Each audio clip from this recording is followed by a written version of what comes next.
Hello everybody, and welcome to another in a series of short videos that I'm creating that are designed to help you bring more clarity, confidence, and creativity to everything you do.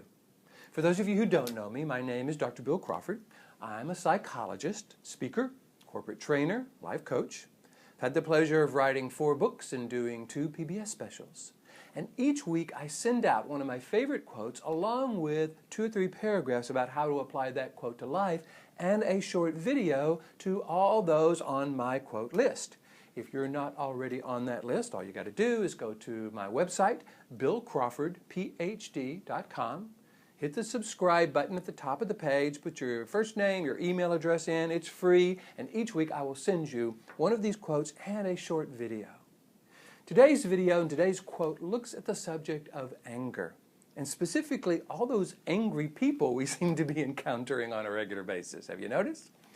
The quote says, "Those who are constantly at war with others are seldom at peace with themselves."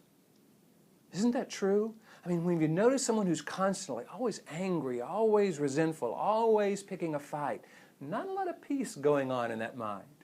And for those of you who are familiar with my philosophy, Life from the Top of the Mind, you know that this is because they're actually coming from the angry, frustrated, fight or flight part of the brain, that lower 20% of the brain. It's why when they spew this anger and this stuff, it almost never makes much sense. And it's why we look at them and wonder, why don't they just recognize that this isn't working for them and stop?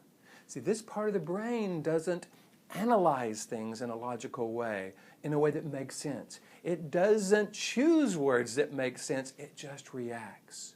And what I like to do when I'm looking at an angry person, especially if they're angry at me, is to be very clear, how important do I want that person to be in my life?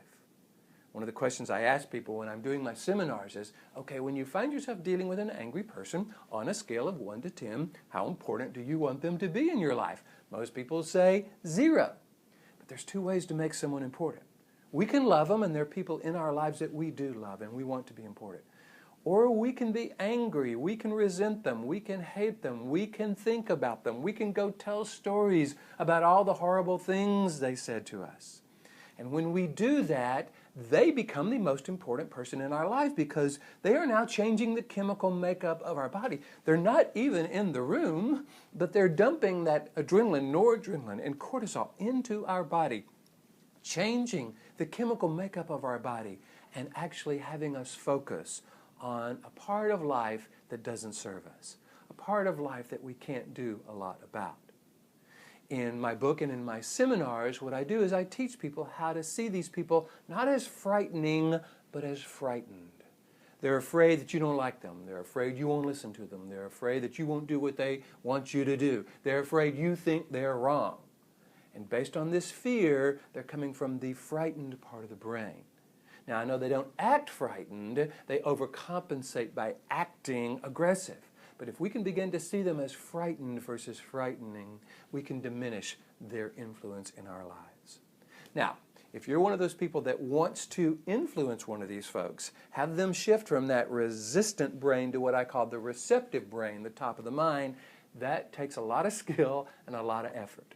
That's what I teach, however, so if you're interested in learning how to do that or want me to come and create a presentation on dealing with difficult people or angry people with your organization, all you, again, got to do is go to my website, billcrawfordphd.com, hit the contact button, and I would be happy to talk with you about that.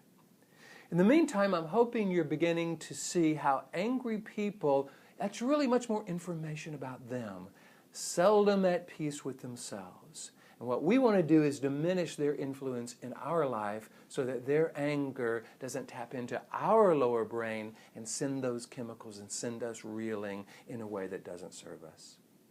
I hope you found this valuable. I try to keep these videos short. I know we're all busy. Here's to you bringing more clarity, confidence, and creativity to everything you do, and I will look forward to seeing you in the next video.